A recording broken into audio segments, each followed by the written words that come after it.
जानो इंडियन संस्कृत क्यों नहीं बोलते। क्या आपने कभी सोचा है कि इंडियंस दुनिया की सबसे पुरानी भाषाओं में से एक संस्कृत क्यों नहीं बोलते हैं? इसके कई कारण हैं और हम आपको उनमें से प्रत्येक के बारे में विस्तार से बताएंगे। सबसे पहले इंडिया को स्वतंत्रता मिलने के बाद सरकार ने संस्कृत के ऊपर हिंदी को बढ़ावा दिया। आज भी सरकार की सांस्कृतिक कारणों से संस्कृत को बढ़ावा देती है, लेकिन वे हिंदी को पसंद करते हैं क्योंकि इसे अधिक व्यवहारिक और सीखने में आसान माना जाता है। दूसरा, किसी भाषा को सीखने का सबसे अच्छा तरीका है वो है कि बातचीत का माध्यम, लेकिन संस्कृत के कई देसी वक्ता है ही नहीं। माटुर और खुशहाली ऐसे गांव हैं जहां पे इसकी देसी वक्ता है। तीसरा, परिवार की शिक्षाओं के बाद तमिलों में संस्कृत विरोधी भावनाएं तो उभरी।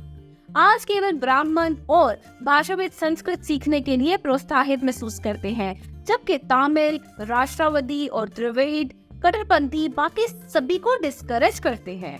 चौथा, राजाओं के समय में ब्राह्मणों द्वारा संस्कृत का अध्ययन वर्जित था। परिणाम स्वरूप संस्कृत केवल ब्राह्मणों और कुछ राजाओं की भाषा बनकर रह गई। पांचवी बात, भारत या उपमहाद्वीप में एक बार संस्कृत भाषा थी, लेकिन बाद में अंग्रेजी और उर्दू ने इसे बदल दिया।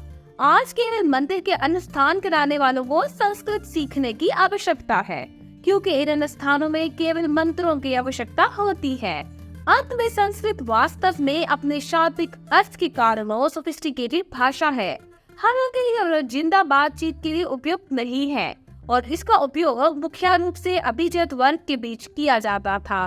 कुछ लोगों का मानना है कि शास्त्रीय संस्कृत पूरी तरह से आध्यात्मिक लाभ और आध्यात्मिक काव्यात्मक चंदों का माध्यम से बौद्धिक संचार के लिए बनाई गई थी। हालांकि आज इंडिया में संस्कृत व्यापक रूप से नहीं बोली जाती, फिर भी 5 गांव ऐसे हैं जहां ये जाति या धर्म की परवाह के बिना बोली जाती है।